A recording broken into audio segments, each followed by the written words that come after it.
Gue percaya sabotase terbesar dalam hidup kalian adalah yang namanya limiting belief, ya, atau keyakinan dalam diri kalian sendiri. Ini adalah satu hal yang gue pribadi paling benci dari edukasi tradisional, yaitu mematahkan ya limiting belief ini.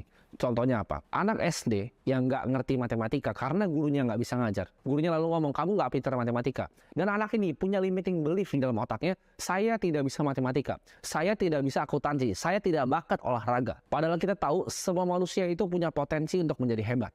Asal dibimbing dengan cara yang baik, dengan guru yang bisa mengajar dengan baik. Merubah limiting belief ini merupakan hal yang krusial kalau kalian mau merubah hidup kalian. Jadi mungkin kalian masih punya limiting belief. Oh, saya itu bukan salesman yang baik. Saya kayaknya di depan kamera kurang baik deh. Ada yang bilang misalnya nih, aduh saya nggak terlalu cocok lah ngomong di depan kamera.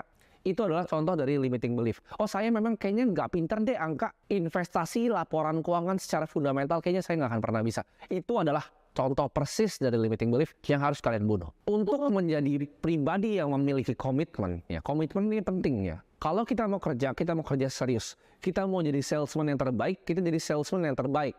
Apapun caranya, apapun latihannya. Kita mau jadi content creator yang paling terkenal, kita lakukan apapun caranya, bagaimanapun caranya, sekeras apapun kita bekerja. Ini adalah komitmen yang kita pegang sama diri kita sendiri.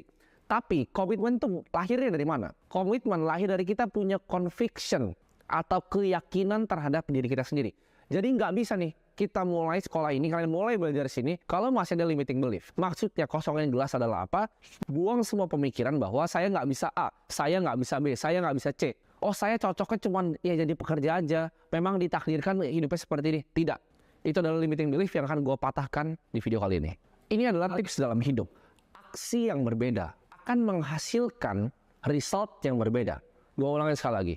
Aksi yang berbeda akan menghasilkan result yang berbeda. Mungkin kalian ada yang bingung, maksudnya apa? Kalau kalian mau merubah hidup kalian, let's say hidup kalian sebuah timeline ya. Yang kalian harus lakukan adalah sebuah aksi yang konsisten. Contohnya, kalian decide nih, oke, saya mau belajar di sekolah jalanan ini. Saya benar-benar mau belajar, saya mau komitmen belajar.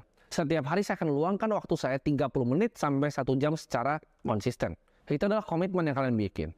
Dari komitmen tadi yang kalian bikinkan diri kalian sendiri, itu berubah jadi sebuah aksi. Setiap pagi kalian bangun tidur, kalian luangkan 30 menit sampai 1 jam untuk belajar. Bahkan ulang lagi materinya, catat apa yang kalian bisa pelajarin. Jangan kalian cuma angin-anginan ikutin nih. Oh, cuma ngerasa mau sukses, tapi nggak mau ada usahanya. Mau sukses, penontonnya masih terdistraksi sama yang lain. Jangan cuma jadi orang yang angin-anginan dan orang yang cuma setengah-setengah. Itu percayalah hidup kalian nggak akan pernah kemana-mana. Ini cerita tentang 2 orang Vietnam yang ditembak di penjara yang terkenal namanya Hoa Lo Prison. Dari 2 orang ini mereka dirantai sama-sama ke beton, disiksa, dipukuli. Satu itu akhirnya dia bunuh diri karena nggak tahan. Yang satu lagi nggak bunuh diri sampai di ujung akhirnya. Perbedaan antara 2 orang ini apa? Yaitu belief atau kepercayaan terhadap dirinya sendiri. Dia percaya akan greater cause. Dia nggak mau mengambil nyawanya sendiri. Itu perbedaannya. Kepercayaan itu bisa membuat suatu orang menjadi hebat, tapi juga itu adalah pedang mata 2. Kepercayaan bisa juga menghancurkan hidup orang sampai bunuh diri. Dengan dia percaya dia adalah manusia yang nggak berguna di dunia ini. Dia percaya adalah, saya seorang pecundang yang nggak akan pernah bisa sukses. Itu limiting belief. Sedangkan kalau kalian percaya, suatu saat saya pasti bisa punya hidup yang saya impikan. Maka percayalah, dunia ini akan kasih exactly apa yang kalian minta. Ini adalah contoh limiting belief. Misalnya kita ditipu sama partner bisnis kita sendiri. Ditipu sama rekan bisnis, atau kita coba yang lain. Misalnya kalian gagal dalam berjualan. Kalian jualan ditolak. Satu sisi misalnya ditipu partner. Kalian bisa punya kepercayaan bahwa ya dunia ini jahat ya sama saya ditipu sama partner bisnis saya sendiri. Itu adalah limiting belief kalian. Sedangkan kalau kalian switch ya, itu kayak pedang mata 2. Kalian tuker aja. Kalian pikir, oh iya ya, saya memang ditipu sama partner, tapi saya bisa melakukan lebih baik hal di sini. Oh, apakah ini mungkin sebuah pelajaran? Apakah ini mungkin sebuah batu loncatan? Kita dibilang enggak sama prospek kita. Lalu kecewa. Padahal nawarin prospek juga baru sekali. Belum 100, belum 1000, belum 10.000. Baru tawarin sekali, ditolak. Ya, kayaknya saya bukan salesnya. Itu limiting belief. Oh, tapi saya udah coba yang terbaik. Alasan. Ya, itu cuma alasan dan limiting belief. Manusia secara psikologi emang mencari yang namanya kesenangan. Mereka nggak suka hal yang susah. Tapi kuncinya dari punya keyakinan yang kuat adalah merubah nih. Dari yang tadinya itu kesakitan, dari pain, gimana cara ubah itu menjadi sesuatu yang bisa positif, negatifnya. Dan dia tekan terus ke keyakinannya. Saya nggak bisa, saya bukan orang yang sukses, saya dilahirkan beda kok sama dia. Itu ditekan limiting belief kalian. Sedangkan orang yang punya keyakinan yang kuat akan melakukan yang sebaliknya. Kita itu adalah apa yang kita pikirkan. Dan yang kita pikirkan itu akan dikasih sama dunia ke kita. Cara paling gampang nih untuk bunuh keyakinan jelek itu atau limiting belief adalah apa? Kita memanfaatkan yang tadi gue udah bilang adalah pain. Ya. Kita memanfaatkan kesakitan di setiap kondisi hidup kita. Contohnya, kita bangun pagi, kita nggak mau belajar, kita malas-malasan, nggak mau kerja. Kita ingat ya, ingat kesakitannya. Bisa jadi orang tua kita dikata-katain dan disuruh cuci piring. Kita ingat itu. Diremehin sama keluarga yang lebih kaya. Setiap kali kita bangun nih, mau jadi pecundang orang gak berguna, kita pikir tentang masa-masa yang bikin kita tuh rasanya gak enak. Setiap kali dulu gue mau nyerah, udah naik motor nih, hujan-hujanan mau ketemu klien, kamera sampai basah. Yang gue pikir apa? Waktu gue duduk waktu itu, di saat gue bikin janji sama diri gue sendiri, uang itu bukan masalah lagi, bukan buat hidup gue. Di saat gue ngeliat nyokap gue susah, gak bisa bayar rumah sakit. Itu yang gue pikir waktu gue naik motor. Cara terbaik untuk merubah hidup kita adalah memodel orang yang lebih sukses dibanding kita dan contoh dia. Gimana cara dia melakukannya? Caranya gimana sih? Pikir. Apa yang gue bisa pelajarin dari dia? Apa yang gue bisa ambil dari dia? Apa yang dia bikin yang lebih hebat dibanding gue? Cara gue improve diri gue seperti apa? Ini gue akan contoh salah satu perusahaan otomotif paling besar di Amerika, perusahaan Ford. Ini dari rugi besar sekali sampai untung 6 miliar dolar dengan kepercayaan. Kepercayaan yang dipegang sama manajemen Ford.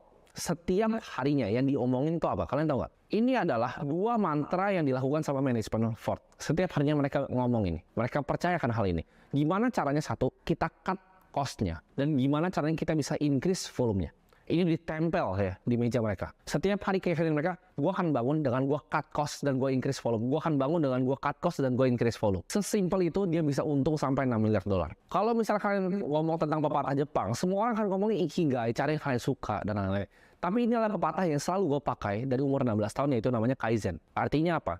Selalu berusaha untuk menjadi lebih baik. Ini adalah filosofi Jepang. Dimana kalau kita punya Kaizen dalam hidup kita akan selalu thrive jadi lebih baik. Ya. Bisnis yang gue punya, kuncinya cuma satu. Tiap hari gue cuma bangun ya dengan mikir apa yang gue bisa lakukan lebih baik 1% aja.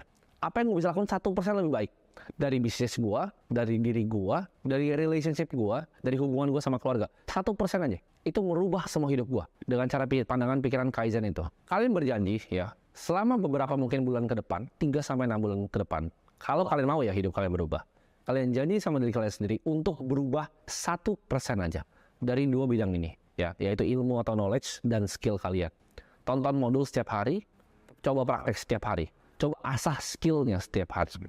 Kalau kalian benar-benar janji sama diri kalian dan lakuin 110% yang kalian bisa, ya. Jadi jangan cuma bangun tidur dan ngerasa males, jangan cuma bangun tidur dan aduh nggak tahu nih hari ini mau ngapain. Kalian pikir, gue akan lakukan yang terbaik yang gue bisa lakukan untuk improve dua area tadi dari hidup gue. Satu adalah ilmu gue mau jadi tambah pintar setiap harinya, dan gue akan kerja keras untuk dapetin hal ini. Dan gue akan improve skill gue, di skill-skill yang gue nggak punya. Jangan jadi orang sombong yang ngerasa kalian udah bisa semuanya. Setiap orang kaya sampai sekarang mereka suka membaca, mereka suka cari ilmu, mereka gali terus ilmu secara dalam. Untuk improve knowledge-nya terus, investasi leher kata seperti yang kalian lakukan sekarang, dan improve skill kalian dengan praktek. Jadi jangan cuma leher kata sendiri, tapi barengin dengan praktek dan hidup kalian akan berubah. Dan manfaatkanlah justru orang-orang yang mencemooh kalian, yang menganggap remeh kalian, itu sebagai bensin bahan bakar kalian untuk justru menjadi lebih sukses dibanding mereka semua.